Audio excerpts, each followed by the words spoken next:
Macrophages होंगे, macrophages होंगे, neutrophils होंगे, नेचुरल किलर सेल्स हैं, ये जो कि हमारे ब्लड में प्रेजेंट है। These are second line of defence. तो फर्स्ट लाइन ऑफ डिफेंस में क्या हुआ, स्किन एंड म्यूकस मेम्ब्रेन।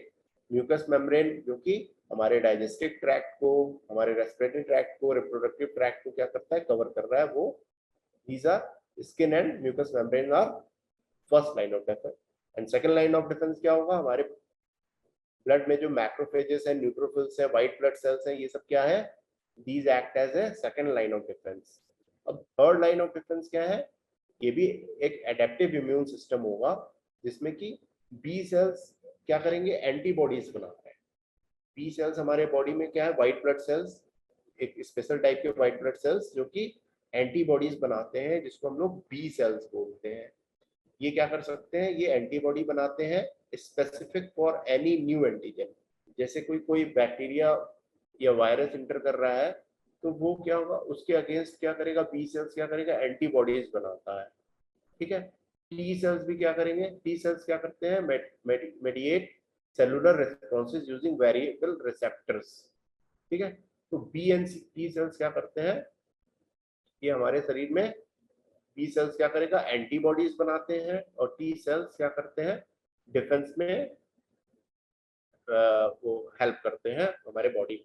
ठीक है, जब ब्लड में इंटर कर जाता है वायरस बैक्टीरिया, तो क्या करेंगे, बी और टी सेल्स उसमें एक्ट करते हैं। तो first line of defence, second line of defence, and this is third line of defence. ठीक है, these are the three lines of defence of immune system. I think I am clear to everyone. तो first line of defence में क्या होगा, what are the body's natural defence mechanism, skin हो गया, eyes हो गया, लंग्स हो गया। ठीक है, बेसिकली अगर हमारे माउथ के थ्रू कुछ बैक्टीरिया वायरस इंटर करता है, तो सबसे पहले कहाँ जाएगा, वो ईसोफेगस से होते हुए क्या करेगा, स्टमक में जाएगा। और स्टमक में क्या होता है, स्टमक में क्या होता है, हाइड्रोक्लोरिक एसिड HCl होता है, जो कि एक यहाँ पे क्या होगा, एसिडिक एनवायरनमेंट होता है। तो बहुत से बैक्टीरिया वायरस क्या किए जाते हैं, यहीं पे किल कर दिए जाते हैं। तो this is also a defence mechanism. हमारे स्टमक में जो एसिड होता है, वो भी क्या करता है, वो एज ए डिफेंस मैकेनिज्म का काम करता है, कि हमारे बॉडी में वायरस बैक्टीरिया अगर इंटर करते हैं, तो सबसे पहले अगर वो माउथ के थ्रू इंटर करते हैं, डाइजेस्टिव ट्रैक्ट के थ्रू इंटर करते हैं, तो सबसे पहले उनको इस एसिडिक एनवायरनमेंट से होके आगे गुजरना पड़ता है, अगर वो इन्फेक्शन कॉज कराएंगे इंटेस्टाइन का। तो स्टमक का acid acts as a hydrochloric acid जो होता है, वो क्या करता है, डिस्ट्रॉयज मैनी माइक्रोब्स। ठीक है, तो इन्वेजन क्या है, pathogen enters into our body through direct और इनडायरेक्ट कांटेक्ट। फिर क्या होता है, वो पैथोजन जाके क्या करता है, मल्टीप्लाई करता है, अपना नंबर बढ़ाता है। The pathogen begins to reproduce and makes toxin that destroy the body cells and make you feel unwell. जब आप हमारे बॉडी में वायरस इंटर करता है, बैक्टीरिया इंटर करता है, तो हमारे बॉडी का क्या होता है, इम्यून रिस्पॉन्स होता है, एंटीबॉडीज प्रोड्यूस होते हैं, कई ऐसे टी सेल्स के द्वारा, बी सेल्स के द्वारा ऐसे केमिकल्स प्रोड्यूस होते हैं, जिसके कारण क्या होगा, फिर अल्टीमेटली फीवर आता है आपको आपका बॉडी रिस्पॉन्ड करता है। तो आपको कैसे पता चलता है, फीवर आता है, रेडनेस होती है, कई जगह पे लोकली अगर वो इन्फेक्शन होता है तो रेडनेस होती है, टेम्परेचर बढ़ जाता है। तो ये सब क्या होता है, हमारे बॉडी का रिस्पॉन्स होता है। तो pain killers can relieve the symptoms of infection but do not kill the pathogen. हम कई बार होता है कि फिर पेन किलर्स लेते हैं, अगर फीवर आ रहा है, बॉडी एक हो रहा है, तो हम लोग क्या करते हैं, पेन किलर लेते हैं। लेकिन उसमें क्या होता है, अगर इन्फेक्शन है तो वो सिम्टम्स को तो रिलीव कर देगा पेन किलर, लेकिन पैथोजन को, बैक्टीरिया वायरस को क्या करता है, नहीं किल कर पाता है। तो your immune system begins to mount an attack. तो अब हम लोग ये देखेंगे फैगोसाइटोसिस क्या है। फैगोसाइटोसिस क्या होता है, बैक्टीरिया हमारे ब्लड में अगर एंटर करता है, तो व्हाइट ब्लड सेल्स क्या होते हैं, उसको एंगल्फ, ये मान लो व्हाइट ब्लड सेल्स है और ये बैक्टीरिया है, तो ये क्या करेगा, इसको एंगल्फ कर लेगा और अंदर ले जाके अपने क्या करेगा, डिस्ट्रॉय कर देता है। ठीक है, after the bacterium has been destroyed, the macrophages absorb any useful materials and expels the rest. तो हमारे ब्लड में जो वाइट ब्लड सेल्स होते हैं, मैक्रोफेजेस होते हैं, वो क्या करेंगे, फैगोसिटोसिस का काम करते हैं। अगर वो बैक्टीरिया हमारे कोई बॉडी में ब्लड में इंटर कर जाता है तो उसको क्या करते हैं, इनगल्फ कर लेते हैं और उसको डिस्ट्रॉय कर देते हैं। इसको कहते हैं फैगोसाइटोसिस।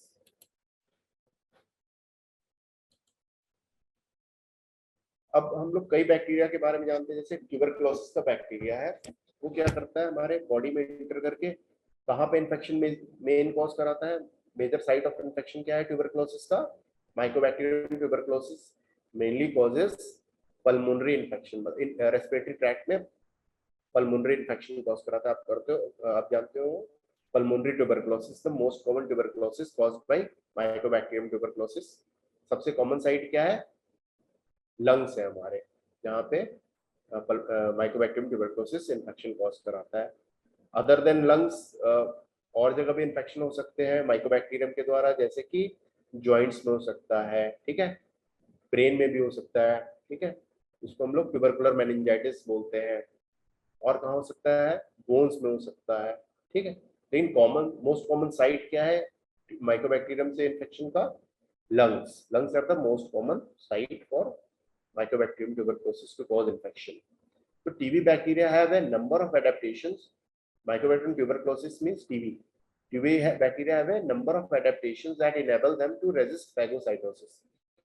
जो माइकोबैक्टीरियम ट्यूबरकुलोसिस होता है, टीबी का बैक्टीरिया, उसके पास कई ऐसे एडेप्टिव मैकेनिज्म्स होते हैं जिसके कारण कि वो फैगोसाइटोसिस से एस्केप कर जाता है। जैसे कि वो हमारे बॉडी के सेल्स में के अंदर जाके रहता है कई बार। They reproduce chemicals. Microbial tuberculosis क्या करता है, केमिकल्स ऐसे बनाता है that prevent macrophages from being attracted to the site of infection. They have a waxy cell wall. Microbial tuberculosis का cell wall क्या होता है, माइकोलिक एसिड से बना होता है, waxy cell wall होता है। वो क्या करता है, रेजिस्ट करता है किसी एंजाइम के अटैक से एंड सिक्रीट करता है chemical that blocks lysosomes from fusing with phagosomes. मतलब वो फैगोसाइटोसिस को एस्केप करने का उसके पास एडेप्टिव मैकेनिज्म होता है, ठीक है। माइकोबैक्टीरियम ट्यूबरकुलोसिस कैसे हमारे बॉडी में एग्जिस्ट कर जाता है, क्योंकि उसके पास एडेप्टेशंस होते हैं, कुछ एडेप्टिव मैकेनिज्म्स होते हैं जो कि फैगोसाइटोसिस को क्या करता है, रेजिस्ट कर जाता है। मतलब वो बैक्टीरिया को ऐसा बैक्टीरिया होता है जो कि फैगोसाइटोसिस को एस्केप करने के उसके पास तरीके होते हैं, ठीक है।